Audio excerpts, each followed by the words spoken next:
Namo tassa bhagavato arahato samma sambuddhassa. Namo tassa bhagavato arahato samma sambuddhassa. Namo tassa bhagavato arahato samma sambuddhassa.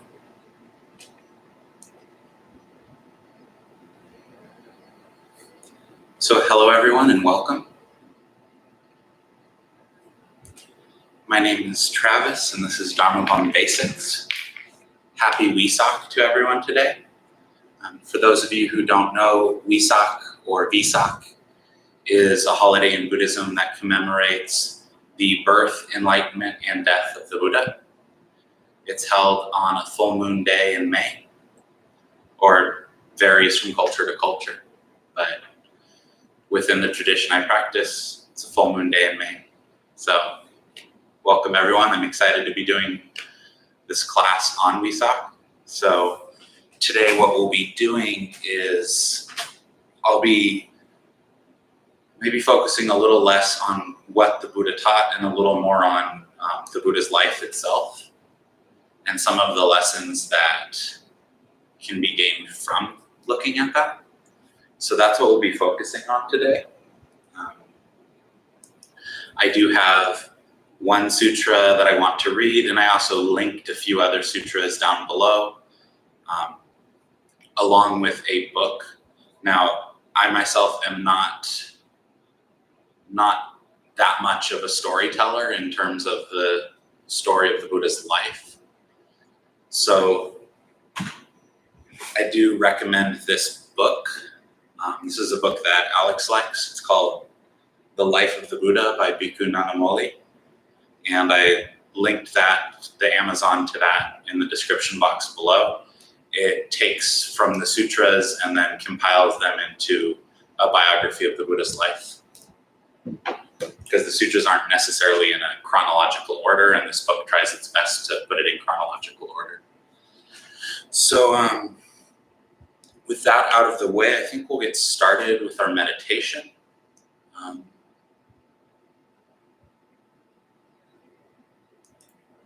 And before we get started with that, the only thing that I wanted to say is within Buddhism, there's something called skillful and unskillful, or kusala and akusala. So this is a way that the Buddha decided on dividing his thoughts. And I'll read a sutra called The Two Sorts of Thinking after the meditation. But in essence, it's seeing any thoughts that lead to your own affliction, to the affliction of others, to the affliction of both, or that cloud the mind, inflame the mind. Those are considered unskillful ways of thinking. And then anything that doesn't lead to your own affliction, to the affliction of others, to the affliction of both, and promotes clear seeing and a sense of freedom, those are considered skillful.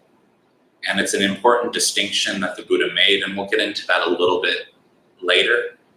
But it's good to keep in mind that not every thought that comes into the mind during the meditation is necessarily our enemy or something we need to stamp out. If we have skillful thoughts, we can allow them to be there.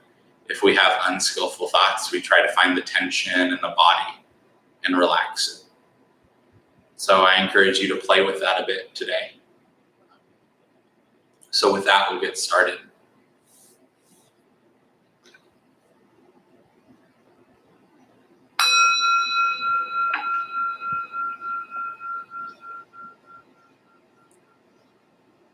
Closing the eyes and taking 3 deep breaths slowly.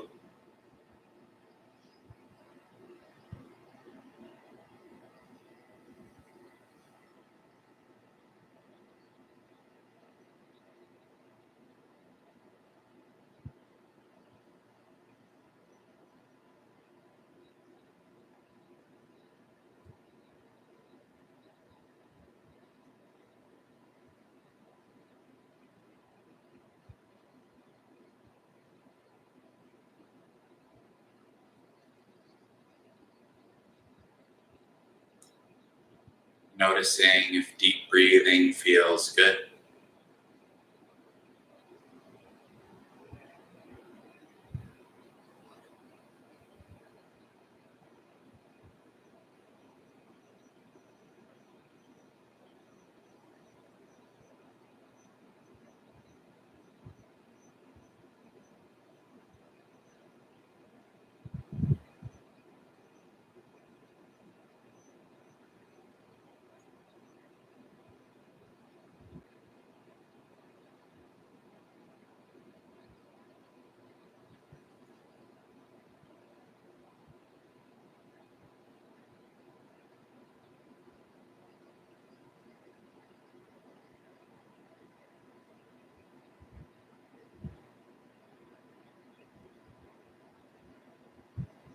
can consciously experiment with different rhythms and textures of breath.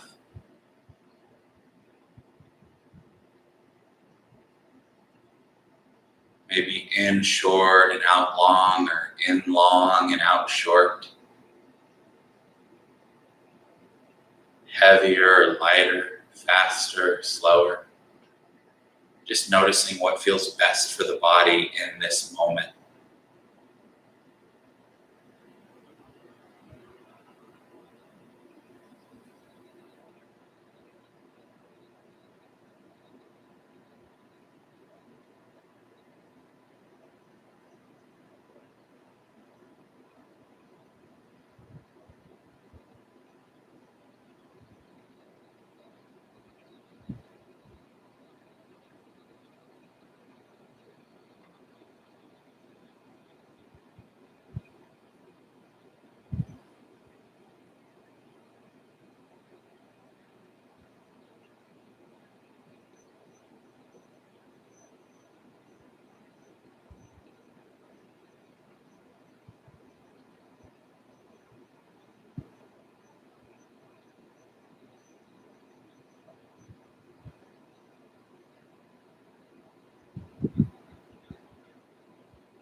Being careful not to pinch the breath at the end of the exhale. Just allowing for this continuous fluid breathing.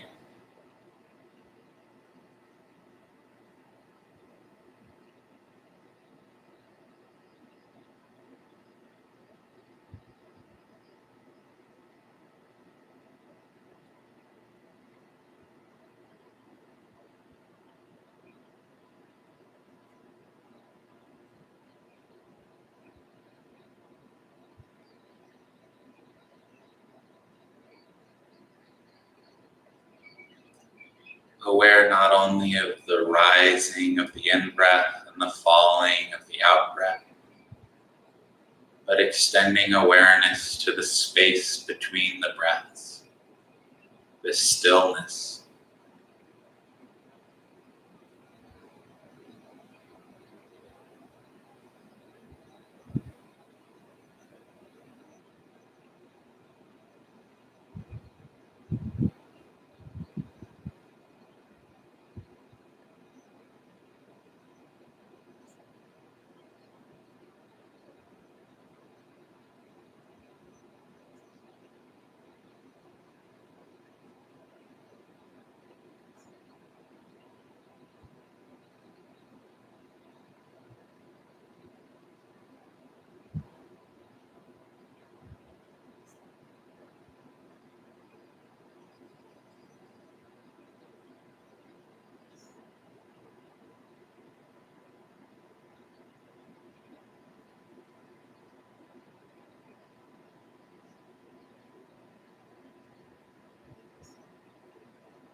As you remain aware of the in, the between, and the out breath,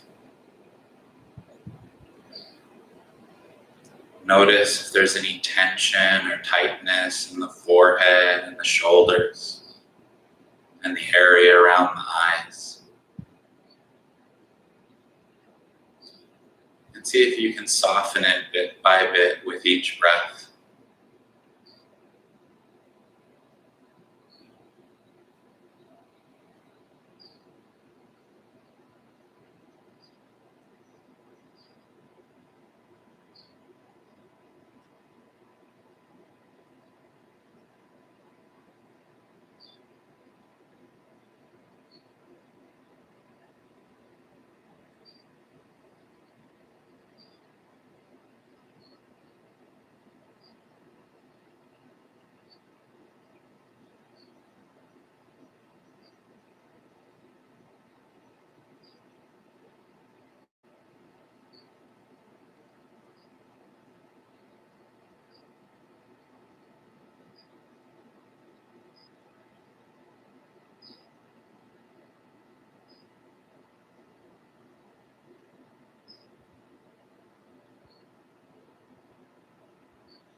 Extending your awareness into the chest and stomach.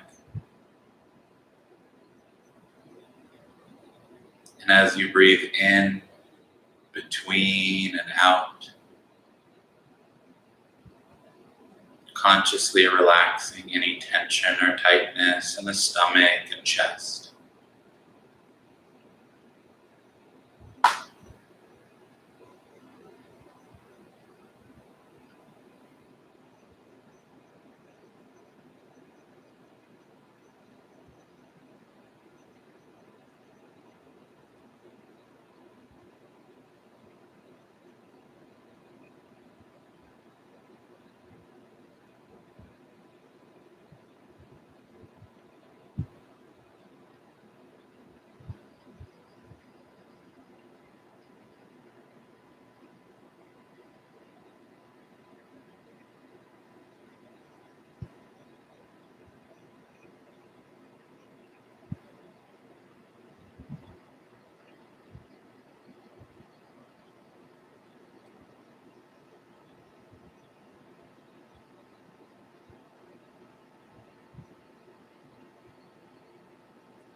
Now, as you breathe in, you can imagine the breath flowing from the tailbone up into the head through the spine.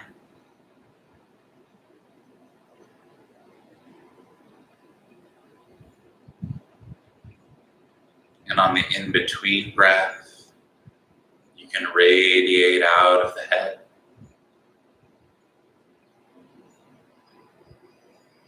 And on the out breath, the breath flows back down the spine.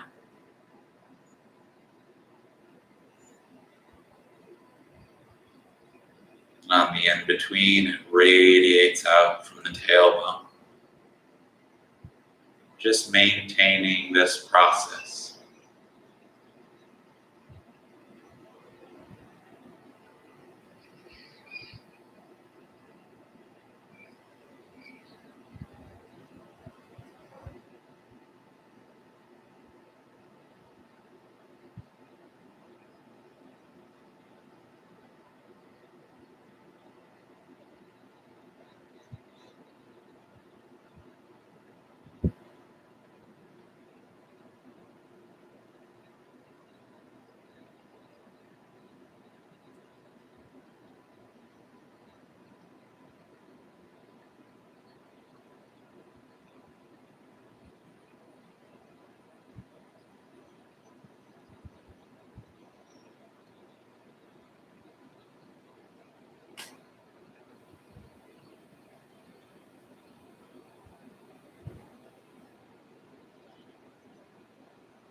Gradually expanding your awareness down the arms and down the legs,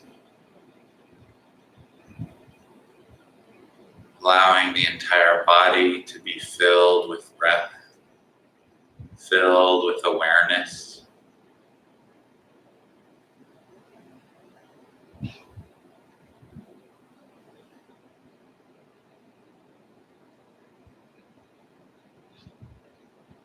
And allowing the breath to dissolve tension throughout the entire body.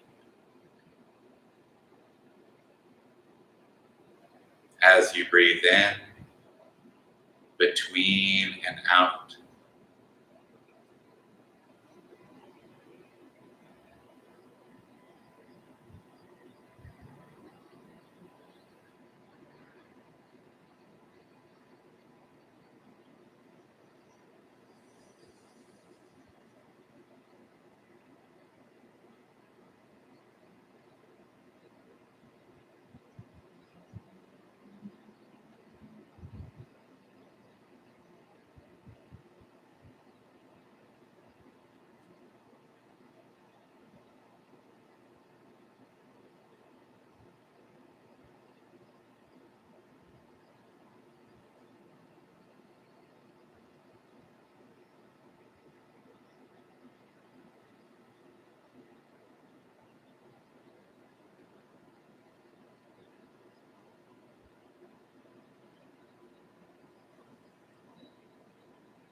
maintaining this full-bodied awareness, taking 3 deep breaths slowly.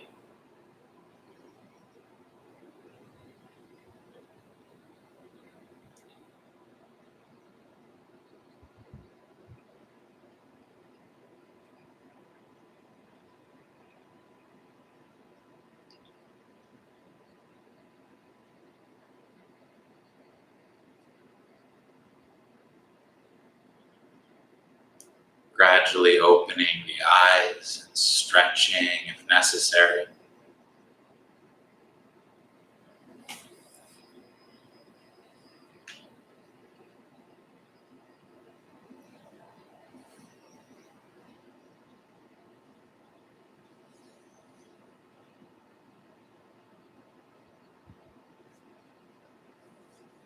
Never in a rush to leave the meditation.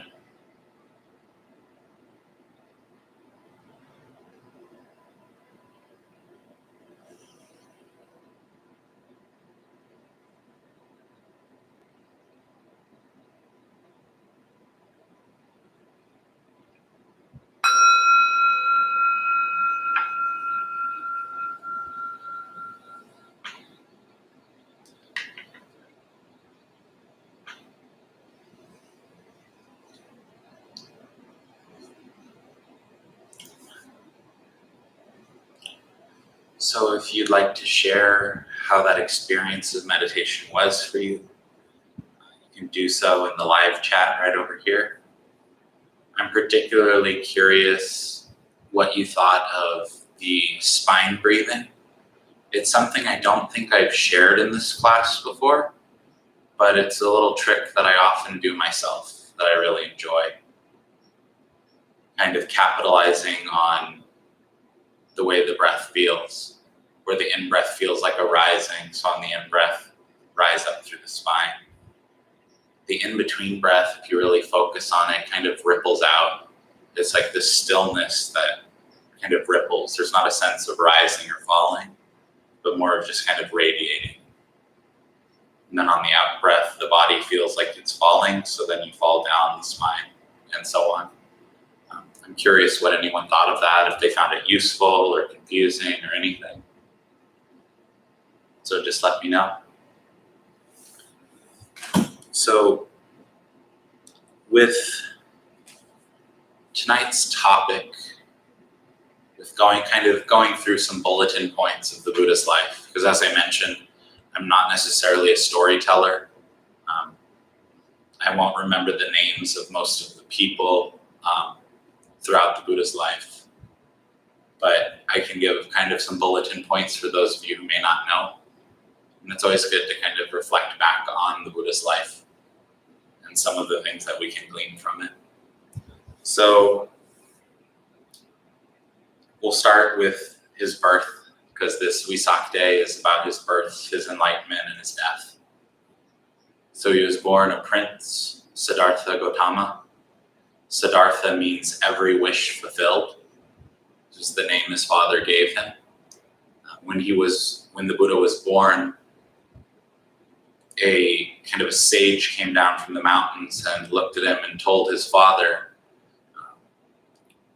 that he has the potential to be a great warrior king or a great sage. And if he sees suffering in the world, he'll be moved by compassion to become a great sage, and he'll leave the kingdom. But his father wanted him to be king one day, to rule the kingdom. So what his father did with his kingly powers, right, is he tried to prevent Siddhartha from seeing suffering. He tried to hide old age, illness, and death from him, so that he wouldn't be moved by compassion and leave the princely life. Of course, that didn't hold up forever. As the Buddha got older, he eventually wanted to venture outside the castle walls. And he went on 3 separate trips with his chauffeur, Chana. And he saw an old person, a sick person, a funeral, and a monk. Obviously not a Buddhist monk because there wasn't the Buddha yet, but like an ascetic practicing in the forests in India. So he was really moved by these things. He was shocked to learn about old age, illness, and death, and it caused him to sneak out of the castle in the middle of the night and leave everything behind and start searching. Now, sometimes people will like hear the story of the life of the Buddha, how he had like a palace for every season, and he was attended to and given every pleasure possible, and they'll kind of wonder why the teachings focus around suffering. But dukkha, as I've mentioned many times, has many different translations. One of my favorites of which is unsatisfactoriness. And even though the Buddha was surrounded by more pleasures than many of us could ever hope or dream of, he still had this deep feeling within him of this unsatisfactoriness. This feeling that something just wasn't quite right or something was missing. So he was still unsatisfied even though he had everything he could possibly dream of, right? So he leaves and he starts practicing meditation, and he travels around to different meditation teachers, and they teach him these deep states of absorption and concentration. These things called jhanas, which everyone always likes to ask about all the time. And so he learned these from these teachers, but he realized that they didn't lead all the way to freedom, this freedom from aging, illness, and death that he was searching for. Because when he saw aging, illness, and death, he realized, I'm subject to this, my father's subject to this, all beings are subject to this. And so he wanted to find a way out. And in India at the time, there's also the belief in rebirth. So you would grow old, grow sick, and die, and then you would have to go through it all over again. So there was no real escape, and the Buddha wanted to find a way out. So that's why he left and started practicing meditation. And he was very skilled with the meditation under these different teachers. He very, very quickly mastered these states of concentration. But there was some piece of the puzzle that was missing. So then the next thing that he tried was ascetic practices. And that's how you'll often see, some of you may be wondering why I wasn't wearing a tie-dye shirt today. On this shirt, we have the same statue that's up here, which is the emaciated Buddha. And it's not really the Buddha, it's Siddhartha before he became the Buddha. And so the Buddha started going through these ascetic practices of what was basically torture. And he thought if he tortured the body enough, the mind could free itself from the body, and then he'd be free from suffering. And he practiced this for years, and just like with the meditation, he was very good at it. He ate some say a small handful of rice, some say a grain of rice a day, until his arms were spindly like bamboo, and you could touch his spine through his stomach. He was very much near on the brink of death. And that's why we have this emaciated Buddha as one of the images for the Dharma Bum Temple, because many of us who find our way here are very much physically, mentally, emotionally, spiritually near death. And just like the Buddha recognized after practicing this enough, it hadn't yielded the results that he wanted. And he realized there must be a better way. So even though he put years of practice into this, he was willing to admit that it didn't go anywhere. He was willing to kind of swallow his pride in that way and pursue something new. Many of us, when we come here, we acknowledge that however long we've been living our life, we've been doing a lot of unskillful things. We haven't been handling it the best that we could. And we come here hoping to find a new way of relating to the world and the people around us. So I really enjoy this image of the emaciated Buddha. So when the Buddha's sitting there and he's near death, a young girl comes up and offers him some rice porridge. And the people that he was practicing with at the time saw this and left him. But when he was offered the rice porridge, he recalled back to when he was a prince and he would play the lute. And the lute was similar to a guitar. So So he would, with a guitar, with a lute, when the strings were wound too tight and you tried to play it, the strings would snap. And you realize that's what he had been doing with this ascetic practice, this self-torture. And then he also recalled that if the strings were too loose, no sound would play. And that was kind of the metaphor for his life as a prince. He had all the pleasures in the world, he indulged in pleasures, and he still wasn't satisfied or truly happy with it. So that's when he discovered or rediscovered this middle path, not absorbed in sensory pleasures, not absorbed in self-affliction, but a stable middle path. And then he accepted the rice porridge and got his strength back up enough to continue meditating, where he would have died. And then, of course, eventually, that meditation paid off. And for this, I think I'll read a sutra that I have picked out, and these are linked below, but I'd like to read one of them.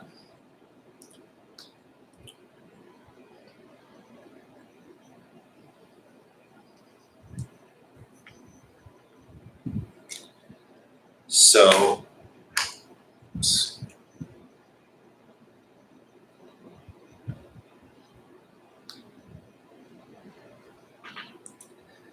this sutra is called the Two Types of Thinking, or the Two Sorts of Thinking Sutra. It's one of my favorite sutras because it goes through the first kind of question the Buddha posed to himself in his meditation that eventually led to his full awakening and becoming the Buddha. So I will read a bit of this. I may comment on it throughout. The sutra itself is quite long, but I tried to condense it down, and I have the condensed down one linked below. Because in the sutras, there's a lot of repetition, and sometimes that can make it a little harder to read. So this was the Buddha sharing kind of the night of his awakening. So instead of trying to recount it, I thought it'd be better to just share it. Before my self-awakening, when I was still just an unawakened bodhisattva, the thought occurred to me, why don't I keep dividing my thinking into two sorts? So I made thinking imbued with sensuality, ill will, and harmfulness one sort, and thinking imbued with renunciation, non-ill will, and harmlessness another sort. As I remained thus heedful, ardent, and resolute, thinking imbued with sensory passion, ill will, or harmfulness arose in me. I discerned that it had arisen in me, and that it leads to my own affliction, or the affliction of others, or both. It obstructs discernment and does not lead to freedom. As I noticed this, it subsided. Whenever thinking imbued with sensory passion, ill will, or harmfulness had arisen, I simply abandoned it, destroyed it, dispelled it, wiped it out of existence. So, before I continue, I'd like to define sensuality or sensory passion. So, sensuality or sensory passion doesn't necessarily mean just what you think of when you hear sensuality. It's referring to the sensory spheres: taste, touch, sight, sound, smell. So sensory passion means the obsessive and neurotic fantasizing over fulfilling sense pleasures. It's not necessarily the fulfillment of the sense pleasure itself, but it's how we obsessively plan, neurotically plan about what it's going to be like when we get that sense pleasure. And then because of that obsessive planning and fantasizing, these sensory pleasures are never as good as we've built them up to be in our head.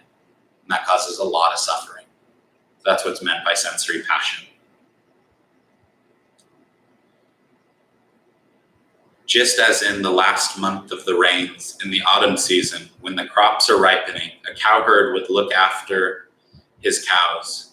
He would check and curb them with a stick, because he foresees flogging or imprisonment if he let his cows wander into and feed on the crops.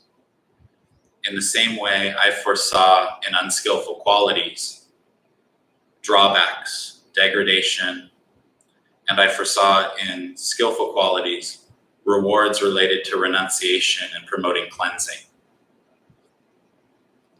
So I love this, when the Buddha uses any kind of imagery, and here with just as the cowherd would look after his cows so they wouldn't wander into and eat the crops, you look after your mind and you notice, and if you're careful and attentive, you notice when the mind starts to veer towards an unskillful direction or into unskillful resolves or thoughts. And because you've understood the drawbacks, in the case of the cowherd, imprisonment or flogging means like getting beaten with a stick. Because you see the dangers in it, the drawbacks in indulging in those, because you know the suffering that they've caused you in the past, you actively put effort into steering the mind back. You don't just accept these unskillful thoughts that are arising and just let them be there. You actively try to abandon them, whether it's by finding tension in the body and relaxing it, or using other perceptions in the mind, like when ill will arises, combating it with loving kindness, things like that, right?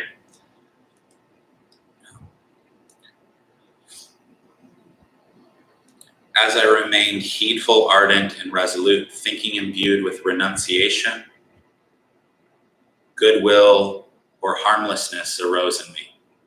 I discerned that it had arisen in me, and that it leads neither to my own affliction, nor the affliction of others, nor the affliction of both.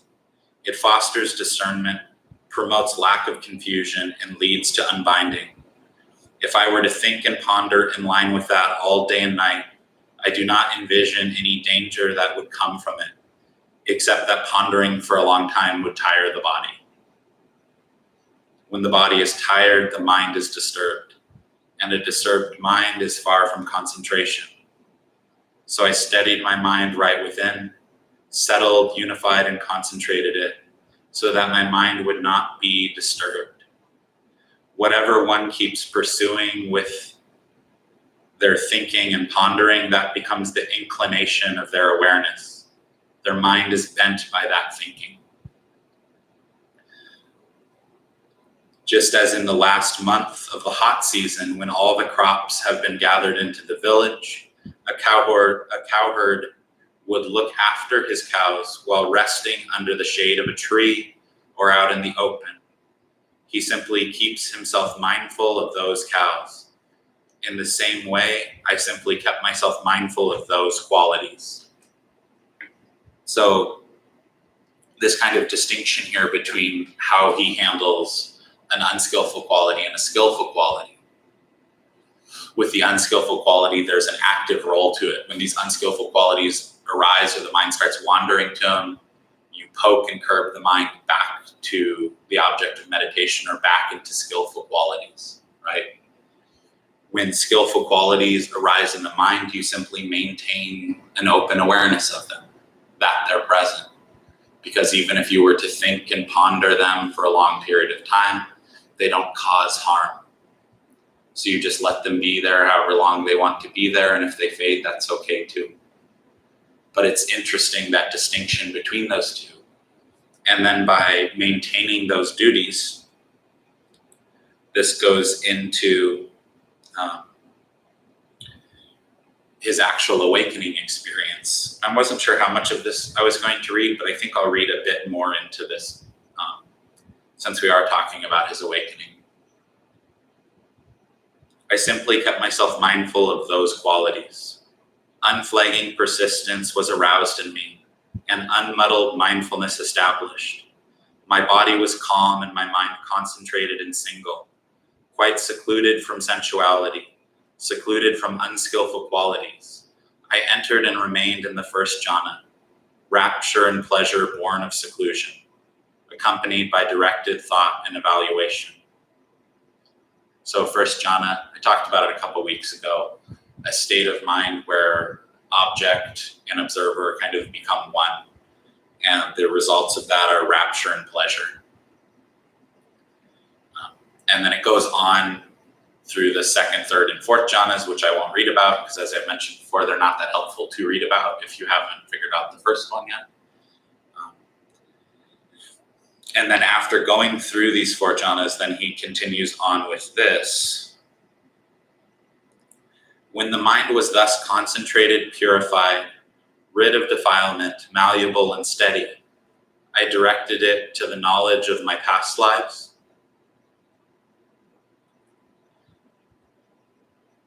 I directed it to the knowledge of the passing away and reappearance of beings at large. And then I directed it to the knowledge of the ending of the effluence. I discerned as it had come to be that this is stress. This is the origination of stress. This is the cessation of stress. This is the way leading to the cessation of stress. This is the way leading to the cessation of the effluence. My heart, thus knowing, thus seeing, was released from sensuality, released from becoming, released from ignorance. With release, there was the knowledge released. I discerned that birth is ended, the holy life fulfilled, the task done. There is nothing further for this world. That was the third knowledge I attained in the third watch of the night. Ignorance was destroyed. Knowledge arose. Darkness was destroyed. Light arose, as happens in one who is heedful, ardent, and resolute. So I know that's quite a lot there, but I just wanted to share that because that's the Buddha's own account of his night of awakening. The most pragmatic account. There's other accounts where he talks about like fighting Mara and a lot of the poetic imagery and stuff like that, but this is a lot more straight to the point. So I like this one. So he basically talks about getting the mind settled down enough to where we can find our own answers, right? So kind of all of the Buddha's teachings points us towards back to ourselves and points us towards settling ourselves down enough to find the answers that we seek within ourselves, because that's the only way that finding the answers actually leads to results. You can read all these teachings in a book or on Google, but unless you realize them through your own experience within the moment, they don't actually have the profound results that they talk about.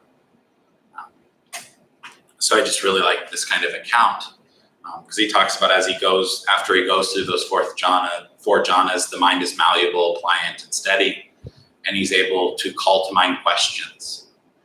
Have I had past lives? And then he recalled his many past lives.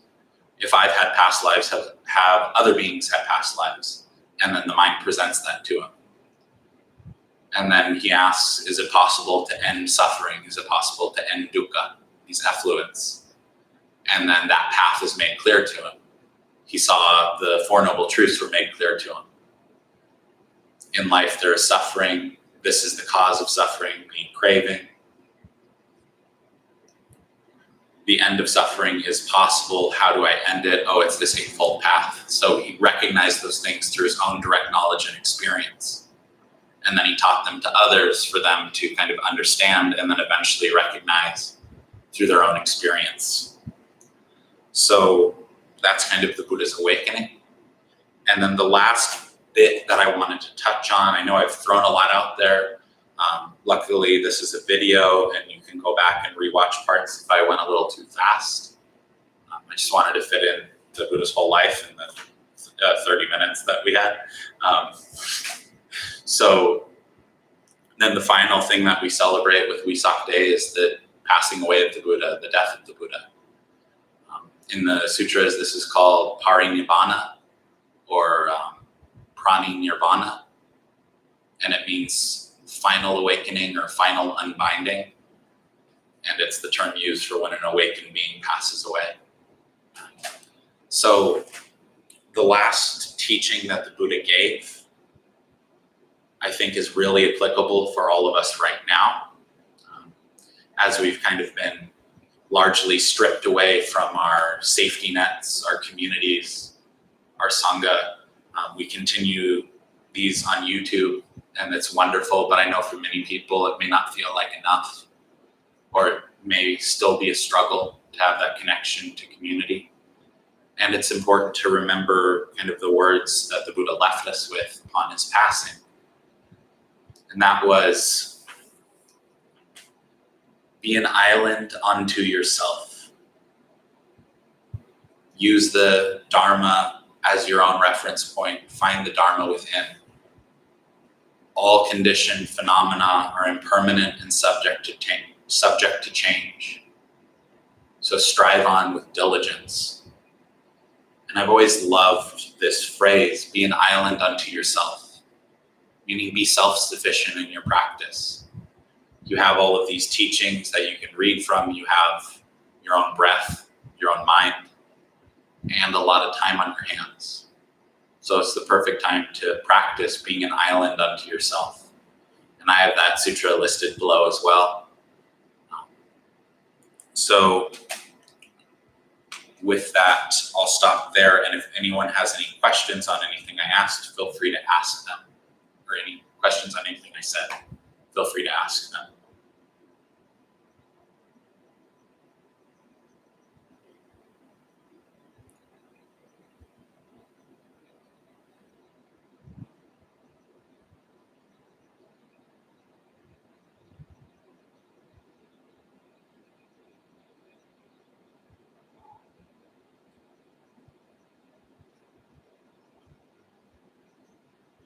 I'm glad that the spine breathing was helpful.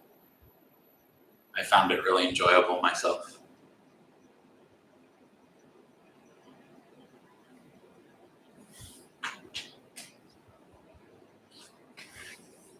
So while if anyone's typing anything, I'll talk a little bit more about the passing of the Buddha. It's a teaching that the Buddha gave that all things are impermanent. He gave it often, but I feel like it has that much more power when it's on his deathbed.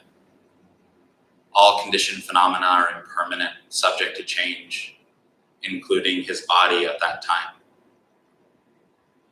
And I just find that really powerful, that the last thing he chose to teach his disciples was that they needed to be self-sufficient, to learn how to strive on with diligence and be an island unto themselves.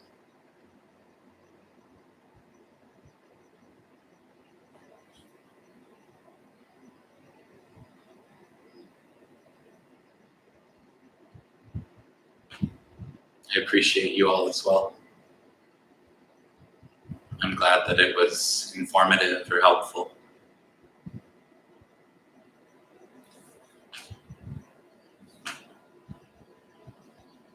Oh, and again, the book for anyone who wants kind of a more thorough explanation and chronological explanation of the life of the Buddha was this book, which I did link below, but I'll show it one more time. The Life of the Buddha by Bhikkhu Nanamoli.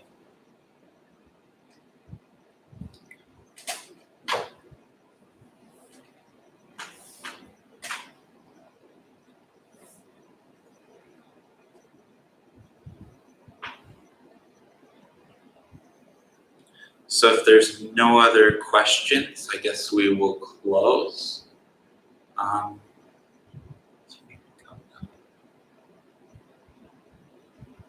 So the only thing kind of out of the ordinary or new is Natalie's class, Afternoon Dharma, has resumed on Tuesdays from noon to 1. And that's not on YouTube, that's only on Zoom. The link is on the temple website, and the link will be posted each Tuesday prior to the class. So if you have time, stop by and check that out. And that's pretty much it. I hope everyone enjoys the rest of this Wesak Day. I suggest, if possible, if you're able to, a wonderful way to celebrate is to go outside at night tonight and sit and meditate in this full moonlight. It can be quite wonderful. And just kind of reflect on how crazy and amazing it is that this this being who lived almost 2,600 years ago now, that his teachings are still so relevant, useful, and helpful to us today, and that they have such a profound impact that they do. So it was great sitting with all of you. I enjoyed recounting these kind of bulletin points of the Buddha's life. The sutras that I have listed below was the Be an Island or a Lamp Unto Yourself, the the Maha-parinibbana Sutta, which is the longest sutra in the Pali Canon, and it recounts the events up to the Buddha's death, and weeks after Buddha's death. So that's an interesting one to read. And then the link for the book, and then the 2 sorts of thinking that I read tonight. I pretty much read all of it, but that's down there too. Thank you so much, everyone. Enjoy the rest of your night. We'll close with a transfer of merit. May all beings in all directions, without limit or end, be joyful and at ease. May we all be joyful and at ease.